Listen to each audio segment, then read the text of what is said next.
Hebreus capítulo 12, versículo 2, diz assim: olhando para Jesus, autor e consumador da fé, o qual, pelo gozo que lhe estava proposto, suportou a cruz, desprezando a afronta, e assentou-se à destra do trono de Deus. Amém. Quando o texto diz olhando para Jesus, o texto está dizendo imitar a Jesus. O texto está dizendo seguir a Jesus, obedecer a Jesus. Quando a Bíblia diz, irmãos, nesse texto que nós temos que olhar para Jesus, a Bíblia está dizendo que nós temos que imitá-lo. A Bíblia está dizendo que nós temos que segui-lo. A Bíblia está dizendo que nós temos que obedecê-lo. Queridos, nós estamos numa caminhada celestial. Nós estamos caminhando rumo à terra prometida, a morada eterna. Estamos nesse mundo, mas não pertencemos mais a ele. Estamos no mundo, mas não somos mais do mundo, como Jesus diz em João capítulo 17. E Deus nos escolheu do mundo, nos tirou do mundo e nos colocou no caminho estreito que leva até as mansões celestiais, para que nós possamos ter vida eterna. Nós sabemos muito bem que quem não tem vida eterna terá condenação eterna, e quem não tem condenação eterna terá vida eterna. Só há esses dois destinos para o homem. Não existe uma repescagem, não existe um purgatório, não existe um segundo tempo, não existe uma prorrogação. A Bíblia é muito clara, irmãos. E eu quero dizer para você essa noite que a fórmula principal, a doutrina principal, irmão, para conseguir herdar a vida eterna, a doutrina principal para conseguir permanecer firme no caminho estreito, a doutrina principal para conseguir, para ter força, para seguir a Cristo, é estar olhando para Ele.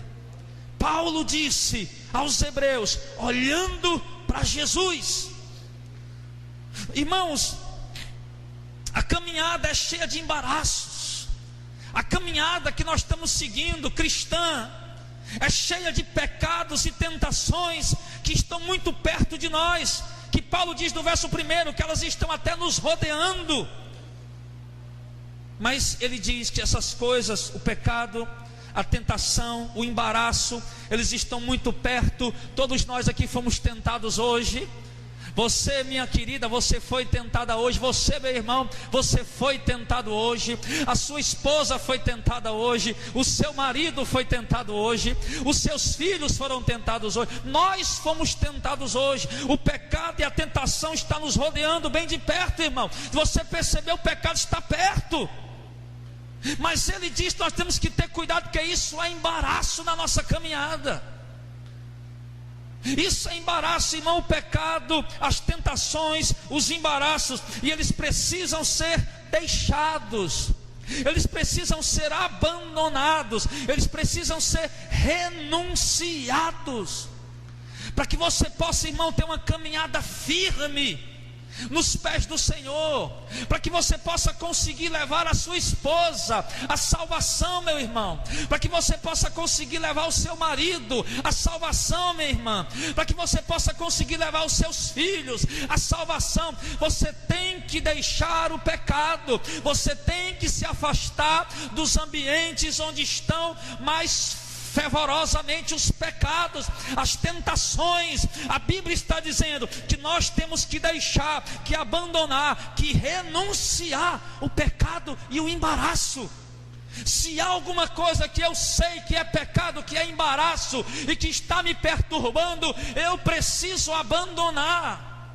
Eu preciso renunciar, eu preciso deixar. Nós devemos correr com paciência a carreira da fé e da salvação que nos está proposta. Nós não podemos, irmão, ter embaraço no nosso caminho. O embaraço, um atrapalho no caminho vai impedir a tua caminhada. Faça de conta que você está caminhando aqui nessa avenida, é a única rua que tem para chegar na sua casa. E de repente, quando você vai voltando agora, você encontra uma barreira, você encontra um muro de 10 metros de altura. Isso é um embaraço, isso é um atrapalho no meio da caminhada, e isso precisa ser removido. Isso do pecado, irmão, os embaraços da vida estão atrapalhando a nossa carreira de fé e de salvação. E nós temos que atentar e observar e analisar de onde está vindo as tentações, de onde está vindo o pecado, de onde está vindo o embaraço, para que eu possa me desviar dele. Eu tenho que saber de onde está vindo. Paulo diz: corramos com paciência a carreira que nos está proposta. Qual a carreira que nos está proposta? A carreira da salvação, da fé, a carreira da fé que leva à salvação.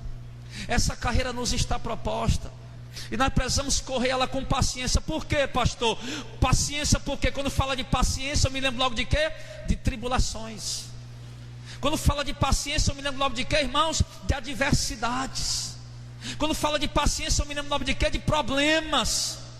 Quando fala de paciência, que eu preciso ter paciência na minha carreira cristã, na minha carreira de fé, para que no fim eu tenha salvação. Quando a Bíblia diz que eu preciso ter paciência, eu me lembro logo que das tribulações, das adversidades, aonde eu preciso ter paciência, saber esperar o momento de Deus, saber esperar o tempo de Deus. Esses dias uma mulher ligou para mim, eu atendi o telefone. Eu estava fazendo um estudo para a igreja, preparando um estudo para a igreja. Eu nem trouxe ainda. Tão complexo é esse estudo. Eu passei mais de 8 horas nesse dia estudando e ainda não concluímos ainda. Muito complexo.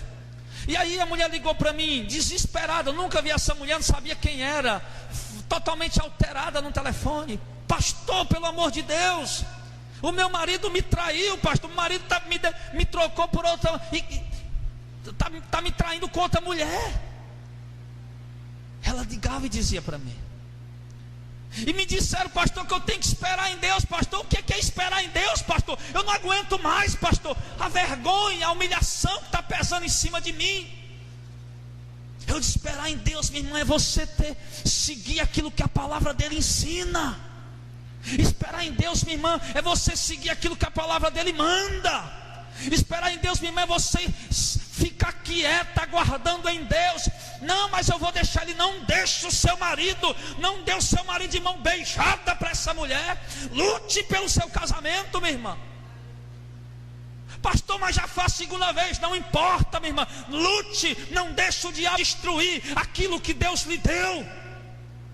Não deixe o diabo roubar aquilo que Deus lhe entregou. Espere em Deus, tenha paciência. Espere em Deus.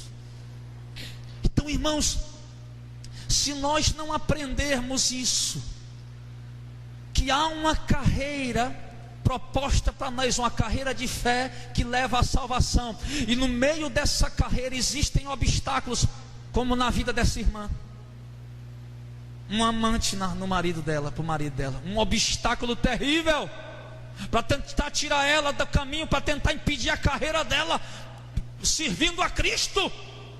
O diabo coloca logo, paga na mesma moeda. As amigas chegam logo, deixa ele, arruma outro. Não, espera em Deus. Não se entregue ao mundo, não se entregue aos desejos. Olhe para Deus. É o embaraço, tira o embaraço, passa na frente, segue a palavra, espera em Deus, tem paciência. Deus vai agir, Deus vai fazer. Deus é Deus. Ora, clama, busca. Deus é Senhor para agir, meu irmão. Tira o embaraço. Tem um embaraço na minha frente, está tentando impedir minha caminhada com Cristo, está tentando tirar a minha vida da presença de Cristo. Eu não vou aceitar. Esta carreira é cheia de dificuldades, irmãos, e obstáculos. Irmãos, todos aqui são cristãos, todos aqui servem a Cristo. Sabemos que essa carreira que a Bíblia nos diz, irmão, ela é cheia de obstáculos e dificuldades. E nós não podemos andar displicentes, desatenciosos nessa caminhada, não podemos perder o alvo, devemos fitar em Jesus, colocar os olhos em Cristo, sim, firmar os olhos nele e continuar olhando para ele no meio de todos os obstáculos e embaraços que há. É assim que tem que ser, é dessa forma que tem que ser. Nós não podemos ser displicentes e desatenciosos, irmãos. Tem muitos irmãos que são desatenciosos, tem muitos irmãos que são displicentes. O texto diz: olhando para Jesus. Olhando para Jesus, por quê, pastor? Porque Ele é o autor e consumador da fé. Ele, pelo gozo que estava proposto, ele aguentou tudo, aguentou a cruz, desprezou a humilhação, e agora está sentado à direita do trono de Deus. Não podemos estar displicentes. Quantos de vocês chegaram aqui essa noite, irmão, que estão totalmente displicentes? Quantos de vocês chegaram aqui essa noite? Quantos de vocês estão me ouvindo a palavra essa noite aí, irmão? Quantos de vocês estão ouvindo essa palavra que estão andando totalmente displicentes? Não estão olhando só para Jesus, não estão fitando os olhos em Cristo, não estão olhando para Ele. Já passou tantos pensamentos em tua mente, você já fez tanta coisa, você já olhou para tanta coisa hoje, você já desviou a atenção da palavra de Deus, já desviou a atenção de Cristo. Outro dia, há 2 anos, 3 anos atrás, uma irmã da igreja, um filho dela ficou doente, e no desespero, aquele menino doente, no médico, o menino não tem nada, o menino não tem nada, o menino não tem nada, mãezinha, volta para casa. E o menino doente, e ela disse que levou o menino, não aguento mais, levou o menino num macumbeiro por aí, num desses rezador. E ela disse para mim: pastor, e eu fui levar o meu filho para o rezador, e eu disse: se o meu filho ficar bom, nunca mais eu piso na igreja. Lá em Deuteronômio capítulo 13, a Bíblia diz que Deus prova o povo dele assim. Chega um cara por aí e diz: olha, deixa eu fazer um milagre aqui na tua vida. O cara faz o milagre. Agora vamos seguir outros deuses, mas eu. Lá em Deuteronômio 13 fala disso. Deuteronômio 12, 12 ou é 13? E ele diz assim: não siga. Se vier alguém contar um sonho acontecer, disser que vai acontecer um milagre acontecer, e depois ele tentar lhe tirar da palavra de Deus, não vá. Deus está provando a sua fé. Tem gente que perde o foco fácil, tem gente que perde a visão fácil, irmão. Anda olhando para todo lado. Tem gente que, se vê um católico, pede reza, se vê um crente, pede oração, se vê um espírita, pede macumba.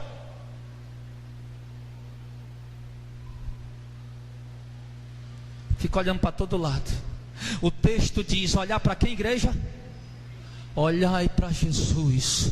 Aonde estão os teus olhos nessa hora, meu irmão? Para onde você está olhando? Para quem você está olhando? Olhe para Jesus. O rei Davi disse: eu olho para os montes procurando socorro e não encontra, mas o meu socorro vem do Senhor que criou o céu e a terra. Não adianta olhar para o outro lado, para a direita, para a esquerda. O teu socorro está em Deus.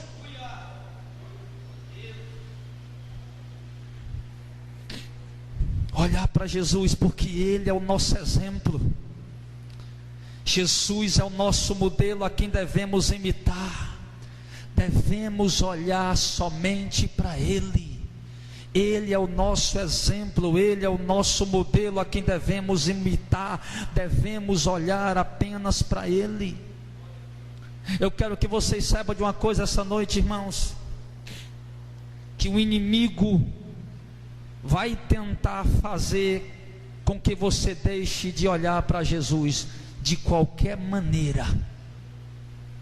O diabo vai tentar impedir você de continuar olhando para Jesus. Você já aguentou tanta coisa na caminhada, já renunciou tanta coisa na caminhada, já sofreu tanto na caminhada, mas o diabo ainda vai tentar, depois de todo o sofrimento que você sofreu até hoje para ser fiel a Deus, o diabo ainda vai tentar fazer você perder, tirar Jesus da sua vista. E ele vai usar pelo menos 2 armas. Olha o que é que a gente vai falar agora, irmão. Agora vai começar a doutrina. Aqui era só a introdução. o diabo vai tentar tirar o teu olhar de Jesus. Ele vai tentar de todo jeito, ele vai se esforçar ao máximo. E pelo menos duas armas ele vai usar. E a primeira arma que o diabo vai usar, e tem usado contra você, e você vai perceber isso essa noite, e você vai destruir essa arma que o diabo tem levantado contra você em nome de Jesus.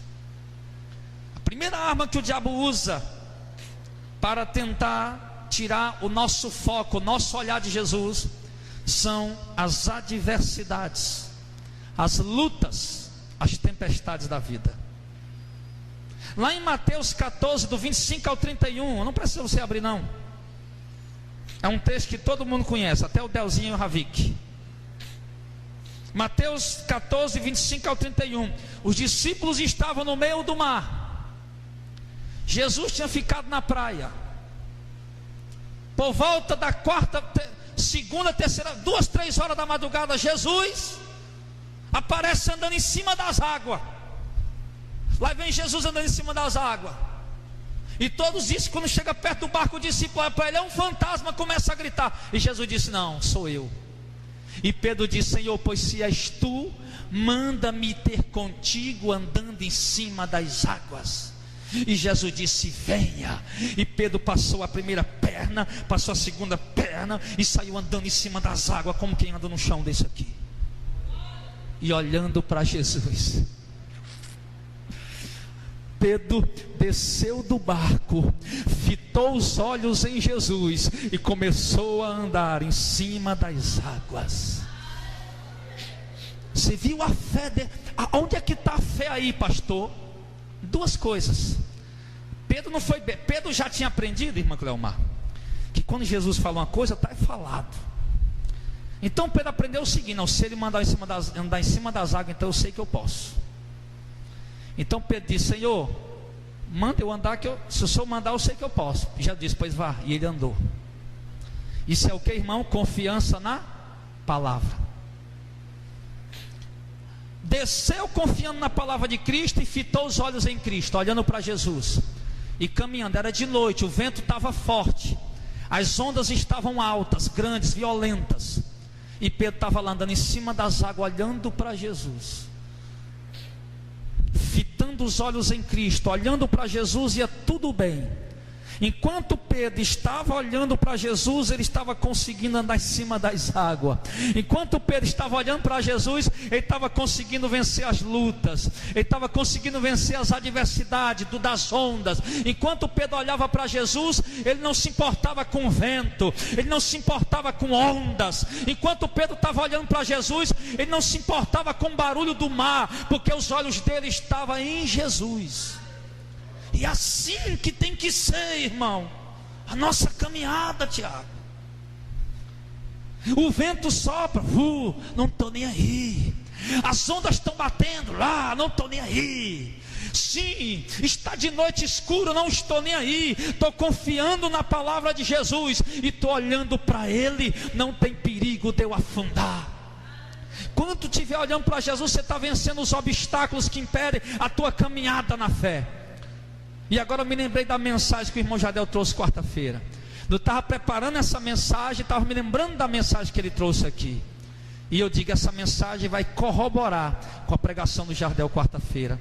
Porque quarta-feira Jardel falou em Mateus 8, falou que todos aqueles que se propõem servir a Cristo vão ter que enfrentar muitas adversidades. E nós estamos vendo aqui que enquanto um homem está na caminhada, confiando na palavra de Jesus, e está olhando para Jesus, ele consegue andar em cima das águas. O vento não assusta ele, as ondas não derrubam ele, ele fica firme porque está olhando para Jesus. Quando você vê um crente, irmão, que ele é muito firme na caminhada, Quando você vê um homem, uma mulher de Deus que é muito firme na palavra, que é muito firme no Evangelho, que é muito firme com Jesus, aonde você olha, você conversa com ele, você vê ele. Se você passar e ele não estiver vendo, mas você olhar para ele, ele está com atitude de homem santo, de mulher santa. Se você for passando de moto, de carro, de ônibus, e você olha, eita, lá está o irmão, você olha, observa ele, está com atitude de homem santo. Se você estiver num canto sentado, o irmão chegar do outro lado, e ele não estiver percebendo que você está ali, e começar a conversar com outras pessoas, você sentadinho ali, você vai ouvir palavras de homem e de mulher santo. Enquanto o homem está firmado na palavra e olhando para Jesus, irmão, ele não perde o foco, ele não perde a caminhada. Mas quando Pedro tirou os olhos de Jesus e passou a olhar para a tempestade, ele temeu e afundou. É isso, irmão. É nisso que dá. Quantas tempestades tem irmão, eu não sou profeta, eu já disse isso um monte de vezes. Tem um monte de gente, eu sou profeta. E o profeta é um besta, com essa besteira. Eu não sou profeta, não. Eu sou um servo de Cristo. É isso que eu sou. Foi isso que Jesus disse: você é meu servo. Pronto, servo. E a palavra servo no grego, irmão, quer dizer escravo. Escravo. Eu não preciso ser um profeta para saber que todos vocês estão aí passando por tempestades. Umas menores, outras maiores, outras gigantescas. Uns ventinhos soprando mais ou menos, outros médio, outros violentíssimos. Todos vocês que estão aqui essa noite estão passando tempestades, adversidades, lutas, problemas, situações contrárias, angústias, tristezas. Alguns estão passando pelos piores momentos de suas vidas. Alguns estão passando pelas piores situações da sua vida, da sua existência, que nunca jamais pensou que passaria por tal situação que está passando hoje. Uma tempestade violentíssima se levantou contra a sua vida. Uma tempestade violentíssima se levantou contra a tua casa, contra a tua família, contra o teu casamento. Quantas pessoas, irmãos, estão dentro da igreja, chega de mão dada o casal, mas vivem apenas de aparência. Uma tempestade e ondas violentas têm engolido e atacado brutalmente esse lar, essa família. Está passando tempestade, luta, adversidade, talvez financeira, talvez está desempregado, como o diácono Zezinho leu, talvez está faltando as coisas na geladeira, na despensa está vazio. Eu sei que cada um aqui tem sua tempestade para enfrentar. Eu sei que cada um aqui tem a sua adversidade que está passando hoje. Mas eu vou dizer uma coisa: olhe para Pedro quando ele estava olhando para Jesus e confiando na palavra, e olha para Pedro depois que ele olha para o vento e para as ondas. Olha para Pedro quando ele olha para Jesus, ele anda em cima das águas, não está nem aí com onda, com problema, com vento. Mas quando Pedro tira os olhos de Jesus, vixe rapaz, essas ondas são grandes, vixe rapaz, esse vento é violento. E agora Jesus começou a afundar. Vai depender para onde você está olhando. Vai depender para quem você está olhando. Você está olhando para Jesus, ou você perdeu o foco de Jesus e está olhando para a tempestade? Você está olhando para Jesus, a tempestade você está vivendo aí, irmão, para tentar te tirar da presença de Deus, porque é só para isso. Não pense que é para outra coisa, não. Não pense que é para outra coisa, não. O diabo não está nem aí se você vai se prostituir. O diabo não está nem aí se você vai usar droga, se você vai mentir, se você vai roubar. Ele quer lhe tirar da presença de Deus e pronto. Para o que você vai fazer é outra coisa. Tudo isso que está acontecendo na sua vida é uma tempestade para tentar tirar os seus olhos de Deus, para tirar a sua visão da presença de Jesus, porque o texto diz: olhai para Jesus. E Pedro perdeu o foco. Pedro perdeu o alvo. Mas eu quero dizer uma coisa para você, irmão, que aconteça o que acontecer, não tire os seus olhos de Jesus. Aconteça o que acontecer na tua vida, não tire os seus olhos de Jesus. Não deixe nada impedir de você continuar olhando para Jesus. Eu sei, irmãos, eu sei das aflições, das lágrimas que todos temos que derramar. Eu sei das angústias, das provações, das tristezas que todos nós temos que passar, mas não permita que nada tire seus olhos de Jesus, irmão. Não deixe nada atrapalhar você de olhar para Jesus. Não deixe nada roubar o seu olhar para Jesus. Não deixe nada impedir de você continuar olhando para Ele. Deixe de olhar para esse problema, deixe de se assustar com esse problema, deixe de se aterrorizar com esse problema, meu irmão. Olhe para Jesus, não perca a visão, não perca o alvo, Jesus. Muitos têm dito, o diabo colocou ou não colocou na tua mente? Deixa de ir para a igreja, para de congregar. O diabo colocou isso na sua mente, o diabo disse isso para você. Estou pregando aqui, irmão, eu peço a Deus, Senhor, quando eu estiver pregando, revela a profecia. Deus está falando, Deus está falando lá dentro do teu coração, lá dentro do teu íntimo, coisa que talvez você não disse para ninguém. Você pensou em parar, você pensou em desistir, você pensou em perder o foco. É por isso que você está aqui essa noite, porque Jesus está lhe dizendo: não deixe de olhar para mim. Por isso você está aqui essa noite. Não, vocês não vieram. Não, pastor, eu vim porque eu venho todo o culto. Não, você está aqui hoje porque Jesus queria lhe dizer: não perca a visão. Ah, pastor, não ia, pastor, não ia, não sei. Não, você não ia o que, rapaz? Deus te trouxe e Deus está te dizendo: não deixe de olhar para Jesus. Aconteça o que acontecer. Pastor, e essa luta está tão grande, o senhor não imagina. Meu filho, eu não imagino mesmo não, mas eu vou te dizer uma coisa: pode até piorar. Mas mesmo que piore, continue olhando para Ele. Não saia da presença dEle. Faça igual a Jó. Quando a mulher de Jó chegou, Jó tinha perdido 10 filhos num dia. Toda a riqueza dele num dia, irmão. E uma doença do alto da cabeça até a planta do pé. Jó estava sentado num monturo, se rapando com um casco de telha, meu irmão, se coçando. Era um tipo de lepra. E a companheira de Jó, a amada de Jó, a mulher de Jó, a querida de Jó, a companheira de Jó, a auxiliadora de Jó, a mulher amada de Jó, chega para ele e diz: meu filho, abandone esse Deus e morre. E Jó disse: mulher, tu está doida? Eu vou abandonar a Deus? Se Deus me deu e Deus tirou, louvado seja o nome do Senhor. É assim que você tem que fazer. A Bíblia diz: temos por bem-aventurados que sofrem. Temos por bem-aventurados que sofrem. Lá em Tiago, lá em Pedro ele diz: é isso? Bem-aventurados que sofrem. Viste o fim, viste o sofrimento de Jó, e viste a fidelidade dele, e viste o fim que Deus deu a ele.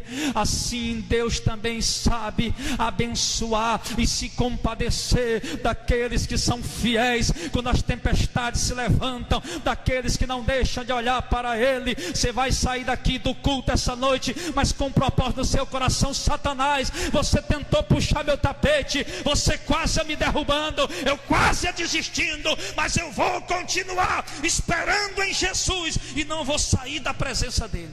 Você vai sair daqui, você vai dizer isso em oração. O diabo tem que ouvir isso. Quando o diabo vier com essa mentira, com esse ataque, sai para lá, Satanás. Pode o mundo cair em minha volta. Fala como falou o profeta Abacuque: ainda que não haja fruto na videira, ainda que o fruto da oliveira minta, ainda que as ovelhas sejam arrebatadas do curral, ainda que as vacas não estejam mais lá no curral, eu vou me alegrar no Senhor, no Deus da minha salvação. O que é que ele está dizendo aí? Pode faltar tudo, pode se acabar tudo, pode desmoronar tudo, mas os meus olhos estarão olhando para Deus. É assim que tem que ser.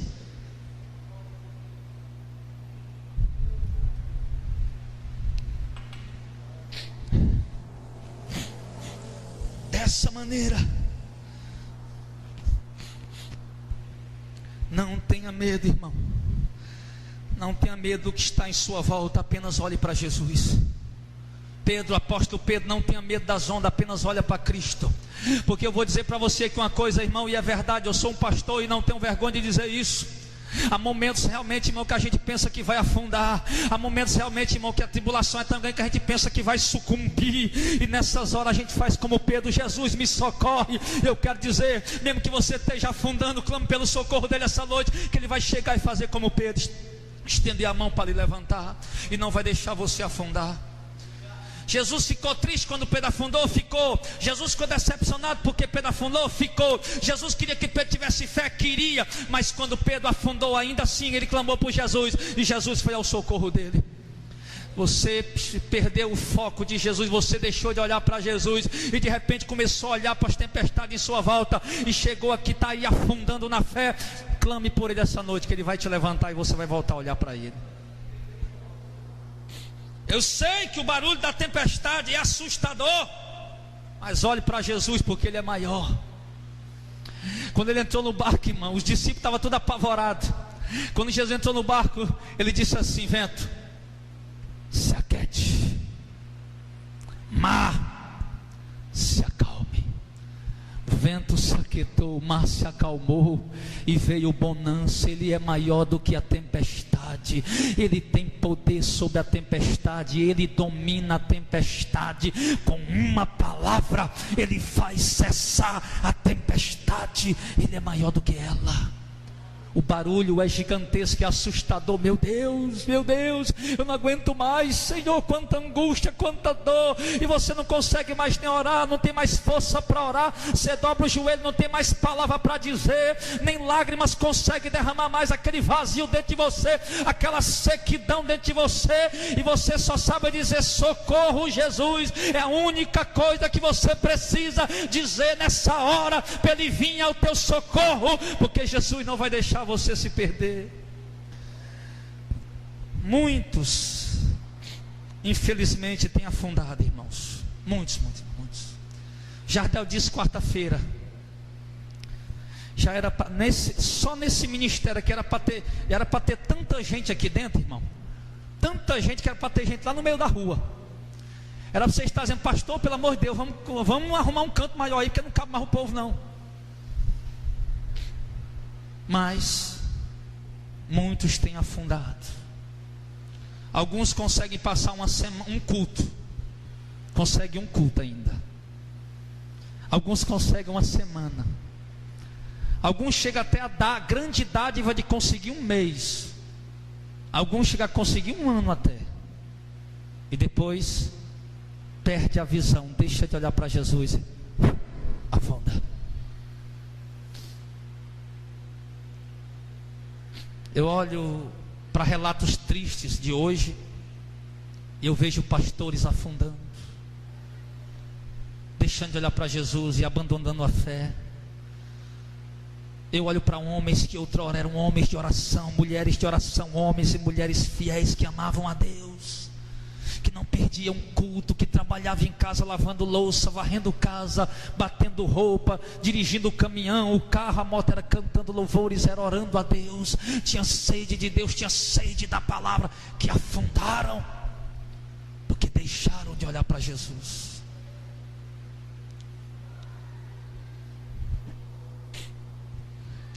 Deixaram de olhar para Jesus e afundaram. E eu quero dizer, se você olhar para Jesus, Ele lhe ajudará a vencer qualquer tormenta. Às vezes, irmão, a ovelha se afasta, e você vai lá visitar a ovelha. Irmão, volte para a igreja. O cara pensa, às vezes a ovelha pensa, que vai fazer um favor o pastor se voltar. Não, vou fazer um favor, pastor, vou voltar. Outros chegam a dizer: eu vou para o culto hoje, vou fazer uma surpresa ao pastor. Filho, você não está entendendo o que é seguir a Jesus. Você não tem que voltar para me fazer um favor. Você não tem que voltar para me agradar. Nós estávamos numa época de campanha lá em Madalena. Toda a vida eu fui cabo eleitoral do meu pai. Eu cheguei na casa de um camarada para chamar o cara para ir. Não, perdão. Eu fui numa casa de um pessoal. Quando eu ia voltando, o cara: opa, vem cá. Aí eu parei, ô maninho, tá. E aí rapaz, vai lá na igreja hoje pro culto lá. E ele disse, rapaz, faz o seguinte, eu não me lembro a quantidade que ele pediu, eu vou só colocar aqui, mas ele pediu uma quantidade. Ele disse, me dá 2 sacos de cimento e 2 sacos de cal que eu vou para a igreja. Eu digo, filho, você não está entendendo. Para seguir Jesus eu não preciso de um presente. Para olhar para Jesus eu não preciso que me dê nada. Meu amor por Ele é o suficiente. Desejo, a sede que eu tenho por Ele ultrapassa qualquer riqueza, recurso, dinheiro desse mundo que possam querer me dar.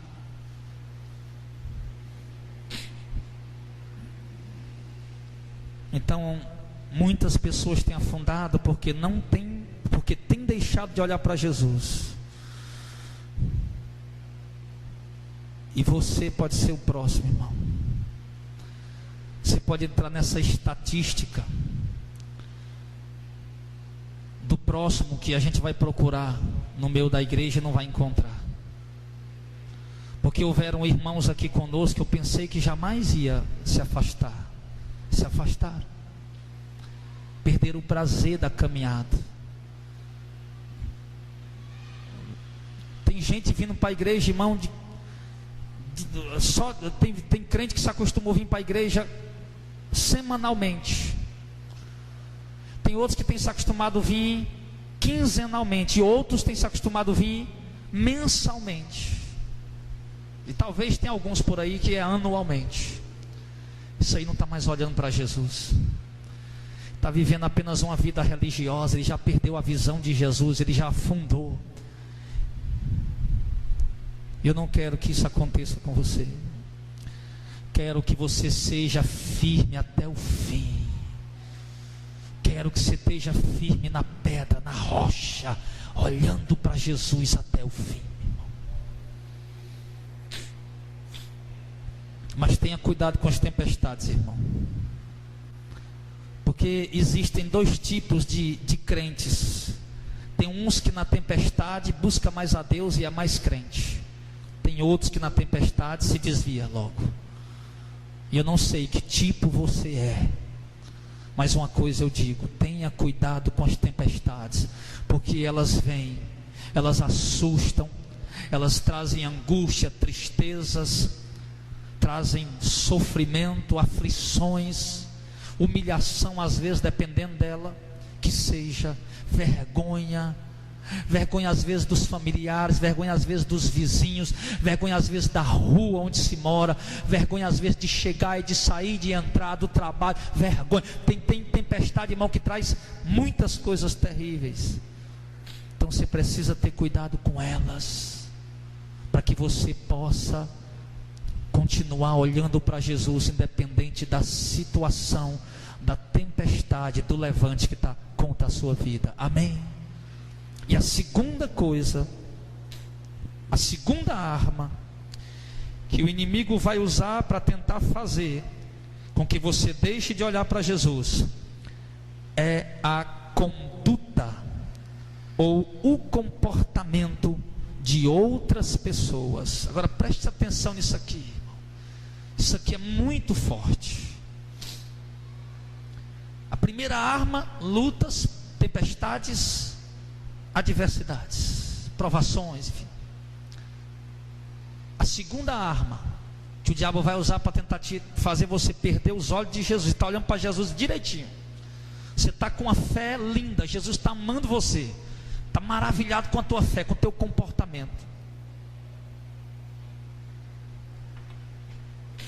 Mas tem uma arma poderosa que você não faz ideia. Eu vou falar dela aqui agora e você vai perceber como ela é poderosa, que o diabo usa. A conduta e o comportamento de outras pessoas. Você ouve a palavra de Deus, a doutrina, você tem aprendido o que você deve fazer, e você está lutando para colocar em prática. É assim a vida do crente. Ele vem para a igreja, escuta a palavra, e no dia seguinte ou de noite mesmo já sai lá tentando colocar em prática, já começa a tentar mudar, começa a tentar já fazer aquela mudança na sua vida, aquela transformação Começa a dar lugar ao Espírito Santo, para o Espírito Santo operar na sua vida. É assim você ouve a palavra, a doutrina, não quero viver isso, pronto. E a primeira coisa que eu quero falar aqui, irmão, é para as irmãs. Exemplo, nós aprendemos na Bíblia que a mulher de Deus deve procurar, assim como o homem. A Bíblia diz que nós temos que ser santo no corpo, na alma e no espírito. Muita gente diz, Deus quer o coração. Não, Deus quer obediência. Deus não quer nem coração, Deus quer obediência. É isso que Deus quer. Então, quando Deus diz que quer obediência, Ele quer santificação no corpo, na alma e no espírito. Aí você aprende a forma como a mulher santa tem que andar. Você andava outra hora, com roupas sensuais, e você ouviu na palavra, aprendeu na palavra, não, isso não é roupa de mulher santa, eu estou andando igual a mulher do mundo. Eu tenho que mudar a minha roupa. Eu tenho que tirar esse decote, eu tenho que me ajeitar mais, eu tenho que andar de uma forma mais que as pessoas possam, quando ouvir eu dizer que sou uma serva de Deus, e olhar para mim e ver que realmente eu não estou exalando a sensualidade. Estou procurando andar de uma forma santa, que significa separado para Deus. Não estou mais imitando as mulheres do mundo, shorts culto com as suas nádegas de fora, os decotes, enfim, tudo isso. Eu não estou mais andando como essas mulheres sensuais. Por quê? Porque eu ouvi na palavra. Eu aprendi que a mulher tem que ser santa, a mulher tem que ter pudor, tem que ter decência na sua conduta. Ela vai chegada na paz do Senhor para os irmãos com um shortinho bem aqui, a paz do Senhor, irmão. Não vai. Então você aprendeu que não é assim. Você aprendeu que tem que andar santa, tem que ser santa. Tem que aprender, irmão, a comprar suas roupas quando você vai na loja, quando você vai no shopping, quando você vai no beco da poeira. Você sabe onde é que você compra sua roupa? Então você aprendeu a comprar, você está fazendo o maior esforço. Tem shortinho lá que você não usa mais, tem umas roupinhas lá que você, não, isso aqui eu não uso mais não, está lá. Você agora está mudando, teus amigos estão olhando para ti com um olhar diferente. Vixe, mulher, tu está agora, parece uma santa, uma freira. Mas não entende, não vão entender nunca. É melhor você sair do desse ciclo de amizade, que eles são mais uma tentação do diabo para você. Aí o que é que acontece? Você está aí procurando se santificar, andar como mulher de Deus. Aí de repente você vai no culto um dia, ou mesmo no lugar de trabalho, tem outra irmãzinha lá onde você trabalha, ou no culto, você chega no culto, chega lá, irmã, se tiver alguém aí, me perdoe, viu, mas eu tenho que falar. Você chega no culto, tá lá a irmãzinha com a tomara que caia, Está lá a marca da praia, foi para a praia, Está lá toda bronzeada, está lá, tomara que caia. Você chega no culto, está lá a irmãzinha toda sensualzinha, toda exalando o cheiro sensual, que já é uma tentação lá fora. Todo homem aqui que é homem mesmo, já passa essa luta todo dia lá fora, e agora dentro da igreja também, meu irmão. Aí a irmãzinha chega no culto pelejando para andar direitinho, para usar as roupinhas, honesta, direito, que ninguém possa olhar para ela e ficar desejando ela, só o marido dela, lógico. Aí chega na igreja, está a irmãzinha lá sentada toda sensual. Ela vai e diz: se ela pode usar, eu também posso. Chega lá no lugar, tem aquela crente que fala em língua, Aí está lá a irmã toda sensual falando em língua. Não, se ela fala em língua, se ela fala em línguas, é uma mulher espiritual e anda sensual desse jeito, não, também eu posso andar. Aí você vai, de repente você começa a usar aquelas velhas roupas que você usava antes, porque você deixou de olhar para Jesus e olhou para a irmã que chegou no culto, olhou para a colega do seu trabalho, para a amiga que veio da academia, sei lá o que mais. Você deixa de olhar para Jesus e passa a olhar para ela e diz: não, eu vou usar também, porque ela está usando. Aí eu quero dizer, ao invés de ser só um errado, agora é dois. Você deixa de olhar para a palavra, porque Jesus está dizendo para olhar para a tua amiga: pastor, mas ela está usando a fala em língua. Ela vai, se ela não andar de acordo com a palavra de Deus, vai para o inferno falando em língua. Vai, pode ter certeza disso. Então, irmão, não deixe de olhar para Jesus para olhar para a irmãzinha, viu, irmãs? Não deixe de olhar para Jesus para olhar para a modinha que está aí na rua. Não deixe de olhar para Jesus para olhar para a irmã, para a coleguinha do trabalho, para a amiguinha da academia. Não deixe de olhar para Jesus para olhar para elas. Olha para Jesus. Se para elas você parece cafona, para Jesus você é santa. Se para elas você parece besta, para Jesus você parece obediente. Se para elas você parece que perdeu a vida, para Jesus você ganhou a salvação. Foi igual que o amigo da Luísa disse. A Luísa fumava maconha, bebia cachaça, mas ele... Luísa, eu estava lá na Luísa nesse dia. Luísa, rapaz, não é porque você deixou de viver não, que eu continuo sendo seu amigo, viu? Deixou de viver, porque deixou de usar maconha e de beber. Eu digo, não, meu irmão, você está louco. Agora é que ele está vivo. Morto está você, rapaz, porque a Bíblia diz que o homem está morto nos seus delitos e pecados, mas quando Cristo nos separa e nos lava com o sangue dele, nós passamos a ter vida eterna. Entendeu, irmãs? Deixa eu mostrar, deixa eu rir não, irmão.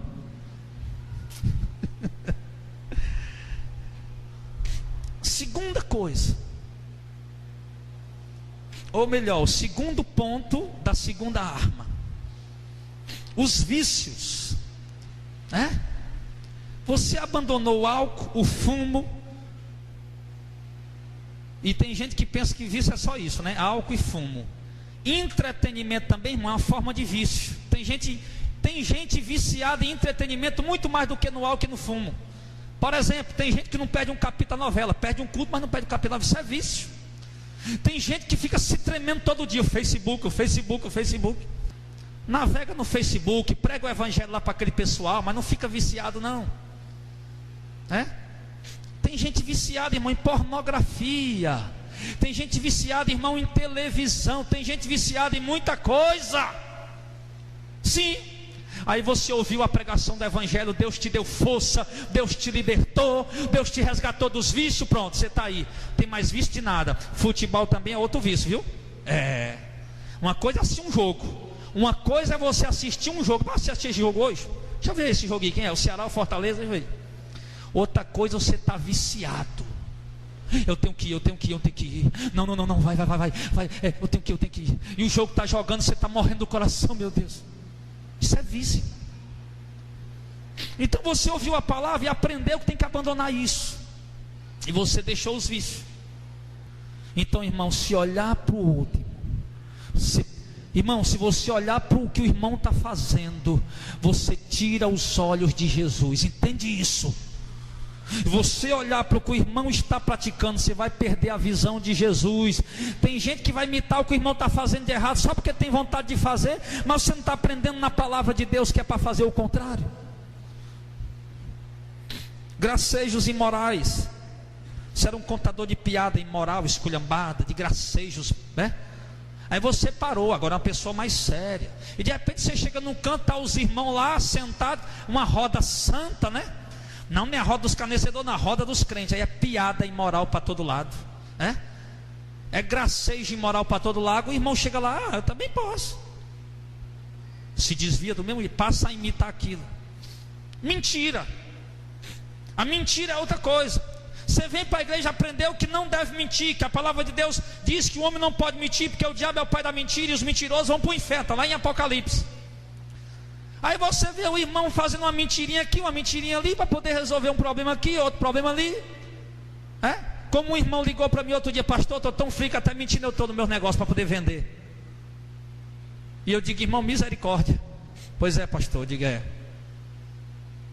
Aí dizendo que estava mentindo para poder vender.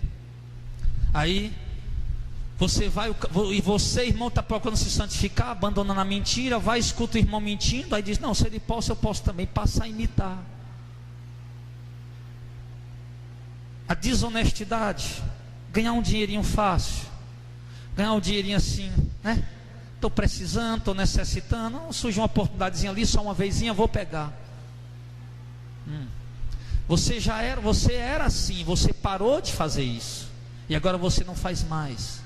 E de repente você encontra um irmão, e o irmão começa a conversar com você, com outro, e começa a contar as malacutaias que ele faz por isso. E não, se o irmão pode fazer, eu também posso. E isso, irmão, isso, escute bem, isso tem matado cristãos dentro da igreja. Tem matado cristão dentro da igreja. O camarada continua vindo para a igreja, continua participando dos cultos, mas está a conduta desviada daquilo que ele aprendeu e estava vivendo.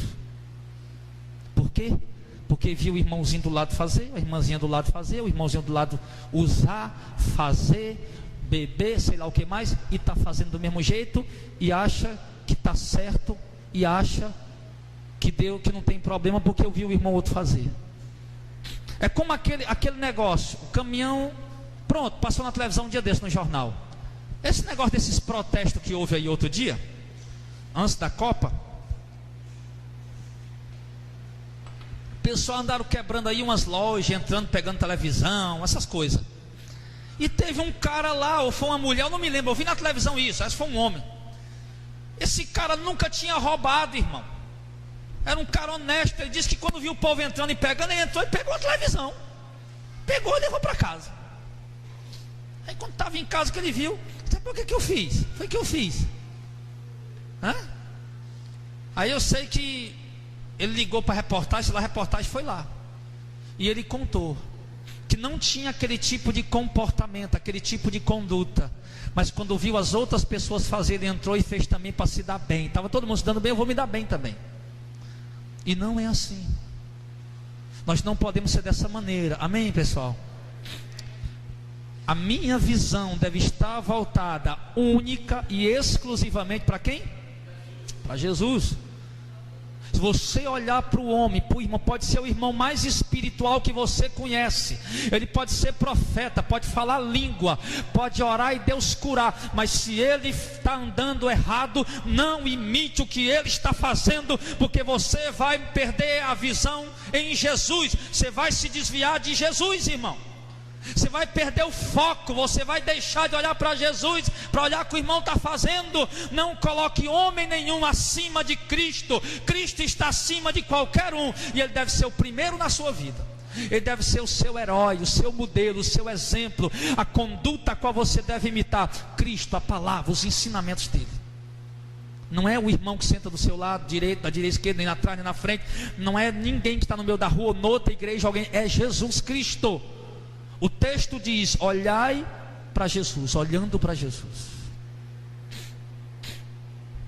Outra coisa, irmão, que é muito sério, que eu vou falar agora, nós temos vivido um tempo hoje, irmão, onde muitos líderes, pastores, líderes de igreja, têm caído em adultério. De vez em quando o senhor falar, pastor fulano de tal deixou a esposa e juntou-se lá com a irmãzinha da igreja. Você tem ouvido falar sobre isso? Caso de pastores, caso de presbíteros, caso de diáconos, pessoas que estavam na frente da obra, ministro de louvor. De repente você descobre, vem a bomba na igreja. O pastor, o irmão, o presbítero, o obreiro fez isso.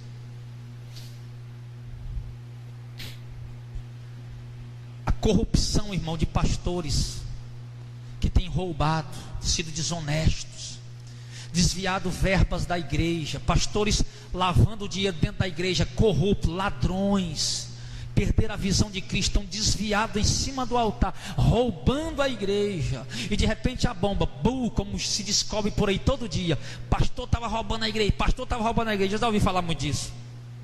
Tesoureiro estava roubando a igreja, o irmão fulano tal estava roubando a igreja. Todo mundo estava roubando a igreja.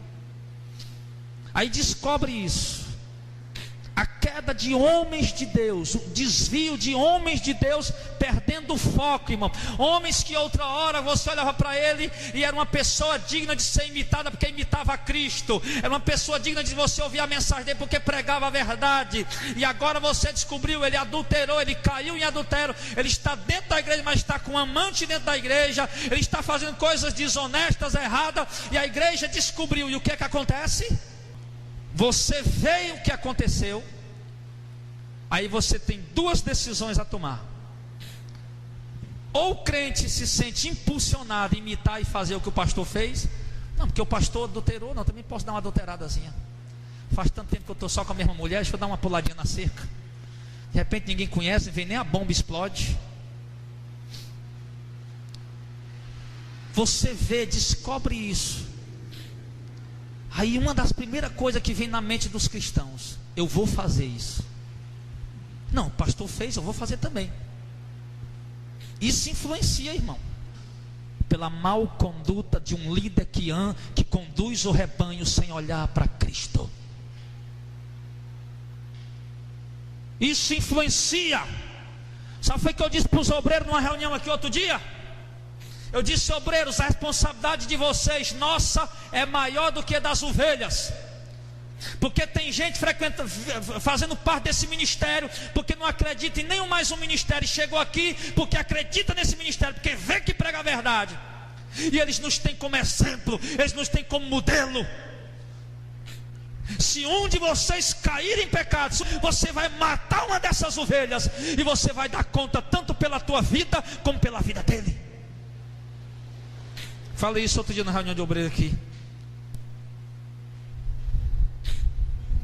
Isso, irmão, a primeira atitude que acontece é: ou o cara vai imitar o que o pastor fez de errado, ou então a pessoa resolve não querer nunca mais congregar em lugar nenhum. Eu não quero mais saber de igreja, esses pastores são tudo pilantra. Eu não quero mais saber de igreja, esses pastores são tudo safado. Eu não quero mais saber de igreja, esses pastores são todos corruptos, esses pastores são todos adúlteros. Você vai criar uma resistência, você não vai mais querer fazer parte de ministério algum, porque você vai se decepcionar e vai frustrar. E isso, irmão, agora, irmão, tem gente me ouvindo no CD em casa gravado, tem gente me ouvindo na rádio, que vai rodar na rádio essa mensagem. Irmão, tem muita gente morta agora dentro de casa. Talvez alguém que você conhece, que não congrega mais em ministério algum, irmão, porque não acredita mais numa igreja santa, em homens santos, em homens que andam olhando para Jesus. Esses homens pastores perderam o foco e fizeram outras ovelhas perder o foco também. E você, meu irmão, que não congrega mais por conta disso, ou não quer mais congregar por conta disso, você está tão errado quanto o pastor que se desviou, porque você deixou de olhar para Jesus e está olhando para o homem. A Bíblia não diz olhe para o pastor, a Bíblia diz olhe para Jesus. Você não pode ficar nessa: não, se o irmão fez, eu posso fazer também. Se o irmão fez, eu também posso fazer. Não, você não pode fazer. Ele fez, mas você não pode, porque você é santo. Ele fez porque ele perdeu a visão e não está olhando para Jesus, mas você está. Não pare de olhar para Jesus, irmão. Não pare de olhar para Jesus. Não perca a visão de Jesus. Continue olhando para Jesus. Pastor, mas a vontade foi tão grande de me prostituir. Mas olha para pastor, a tentação foi tão grande, você não sabe, eu sei. Mas aguenta, suporta. Olha para Jesus, meu irmão. Pastor, estão escarnecendo de mim porque eu não bebo mais, eu não me prostituo mais. Meus amigos, minhas amigas estão me chamando para sair, para ir para o baile, para o forró. Não vá, olhe para Jesus. Você é santo, você é santa, você está esperando o reino de Deus. Jesus em breve virá nas nuvens do céu com poder e glória para buscar a igreja santa, e você deve estar preparada para subir. O único homem que disse sejam meus imitadores foi Paulo, mas ele disse: sejam meus imitadores como eu sou de Cristo. Paulo estava dizendo: me imitem porque eu estou imitando a Cristo. No dia que eu parar de imitar a Cristo, vocês param de imitar. Era isso que Paulo estava dizendo: me imitem porque eu imito a Cristo, mas no dia que eu parar de imitar a Jesus Cristo, vocês devem parar de me imitar também.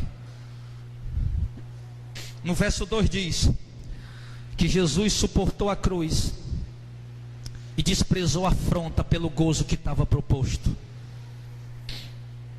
Ele suportou aquela cruz e desprezou a afronta pelo gozo que estava proposto, irmão. O gozo da salvação, o gozo da vida eterna, o gozo da glória eterna é tão grande, é incalculável, é imensurável. Sim, que Jesus suportou a cruz, Clésio, pelo gozo que estava proposto. Jesus suportou a cruz pelo gozo que estava proposto, e agora ele está cheio de glória e de poder no céu, assentado à direita do Pai. Olha no que foi que resultou. Jesus foi para a cruz, quiseram dar fel com vinho para ele. Para que aquele fel com vinho, pastor?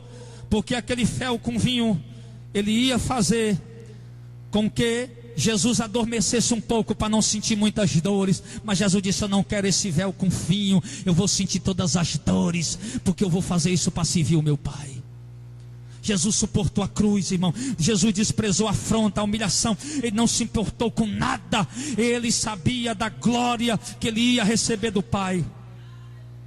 Agora ele suportou tudo sim. Quem olhava para ele disse: é um desgraçado, é um miserável. Os judeus olhavam para ele, está lá em Isaías 53. Esse homem é um amaldiçoado por Deus. Mas Isaías disse: nada, ele foi ferido pelas nossas transgressões e moído pela nossa iniquidade, e isso resultou para ele em glória. Hoje ele está, meu irmão, enquanto você está aí sofrendo nesse mundo, enquanto aquele judeu que mataram ele, irmão, se não se converteram a ele, estão tudo condenados para ir no inferno. No dia do julgamento, Jesus está sentado lá à direita do Pai, cheio de glória nessa hora. Tão certo como você está me vendo agora, nós não podemos ver ele, mas ele está lá, cheio de glória e poder. E ele disse: eu virei nas nuvens do céu com poder e muita glória para buscar a minha igreja. Jesus está revestido de glória e poder. Se você pudesse ver ele agora, ia ser como João lá na ilha do Apocalipse, na ilha de Pátimos. Você ia cair com a cara no chão, porque João disse: eu olhei para ver quem falava comigo. O rosto dele brilhava mais do que o sol, os seus pés brilhavam igual um lastão polido. Ele estava vestido com uma veste comprida branca que resplandecia até os pés, um cinturão no peito. Sim, da boca dele saiu uma espada aguda de 2 fios, e os olhos dele pareciam chama de fogo. Quando eu vi, eu não suportei a glória, eu caí aos pés dele, porque assim está Jesus hoje, revestido de glória. E no verso 3 diz que ele: considerai, pois, aquele que suportou tais contradições dos pecadores contra si mesmo, para que vocês não enfraqueçam, desfalecendo em vosso ânimo. Considerem o tamanho do sofrimento de Cristo. Considerem, irmão, o que o texto está dizendo. Paulo diz: considerem, pois, o sofrimento de Cristo, e vejam todo o sofrimento que ele passou, mas vejam também a glória pela qual ele sofreu. Nós não estamos sofrendo por acaso, irmão. Você não está sofrendo por acaso. Você que está olhando para Jesus não está sofrendo por acaso. Você está sofrendo para que quando Cristo voltar, você receba um peso de glória eterna que Ele vai lhe dar para toda a eternidade. Viver em riquezas, meu irmão, que o mundo nem entende o tamanho da riqueza que Deus vai te dar. E a glória, um corpo glorificado, que não adoece, não cansa, uma vida eterna, vendo a face de Deus, vendo a face de Jesus. É isso que nós vamos ter. Quantas vezes Jesus não aguentava mais estar no mundo, ele dizia: até quando eu estarei com vocês, ó geração incrédula? Antes de Jesus morrer, em João, Jesus disse: ó Pai, me glorifica com aquela glória que eu tinha contigo antes que o mundo existisse. Jesus estava dizendo: Pai, eu quero voltar para casa, Pai, eu quero voltar para o céu, eu quero voltar para a glória, eu quero voltar a ver tua face, eu quero voltar a estar do teu lado do teu trono. É isso que Jesus estava dizendo. Ele sabia que ia valer a pena, irmão. E você pode ter certeza de uma coisa: que Jesus faria tudo de novo pela glória que Ele tem hoje. Faria tudo de novo, tudo de novo. Precisasse Ele sofrer de novo tudo que Ele sofreu, só para ter a glória que Ele tem hoje, Ele sofreria. Olhe para Jesus, igreja, para que você não enfraqueça na caminhada que é tão árdua, que é tão difícil, que é tão dolorosa. Olhe para Jesus para que você não fique no meio do caminho. Olhe para Jesus para que você não perca o ânimo, como ele, que apesar de todo o sofrimento não perdeu o ânimo, porque olhava para o Pai. Olhe para Jesus para você não ficar desanimado, porque seja sincero, irmão, muitas vezes o desânimo bate a porta, muitas vezes a frieza vem, mas olhe para Ele para que você não seja vencido por isso, assim como Ele não foi vencido. No verso número 4, para concluir, ele diz: ainda vocês não resistiram até o sangue combatendo contra o pecado. E eu digo para vocês, mesmo que seja preciso combater e resistir em grande sofrimento, ou mesmo até o sangue, até a morte, seja fiel a Deus e continue olhando para Cristo. Mesmo que a luta que você está enfrentando, em meio de combates e aflições, angústias e tristezas, seja tão grande o sofrimento, seja fiel a Ele, Seja fiel a Ele, continue olhando para Ele, fite os seus olhos nele, olhe para Jesus, olhe para Cristo, coloca teus olhos no alto. A Bíblia diz: olhai para cima, onde Cristo está sentado à direita de Deus. Buscai as coisas que são de cima e não as que são de baixo. Buscai as coisas que são do alto. Irmão, para continuar sendo fiel a Deus, e alguns não estão sendo como Deus queria que fosse, você vai sair daqui essa noite entendendo: tenho que olhar para Cristo. O texto diz: olhando para Jesus, o autor e consumador da nossa fé. Está fazendo errado? Muda. Olha para Cristo, olha para a palavra, olha para a doutrina, olha para os ensinamentos, olha para o que Ele diz, para o que Ele fala, para o que Ele ensina. Olha para Ele, viva para Ele. Se você perder todos os amigos que você tem, bem-aventurado és tu, porque está sofrendo pelo nome de Cristo. Se todos virarem as costas para você e ninguém te entender e começarem a zombar e te excluir, bem-aventurado és tu, porque está padecendo por causa dele. Olhe para ele, não imite o mundo não tem nada para você imitar. O mundo tem que olhar para você e imitar você. As pessoas que você pensa que são felizes, que você passa, tem dinheiro, tem carro importado, mora em mansão, se vestem com roupas caras, você pensa que são felizes, meu irmão, são pessoas vazias, solitárias, depressivas, tristes, sim, porque andam cobiçando o mundo, olhando para o mundo. A alegria deles é ostentar, mas a alegria do servo de Deus é ter a presença de Cristo na sua vida. Um rico só vai ter alegria quando está exibindo suas riquezas, sim, mas os servos de Cristo vão ter alegria em qualquer lugar, se estiver olhando para Jesus. Então olhe para Ele.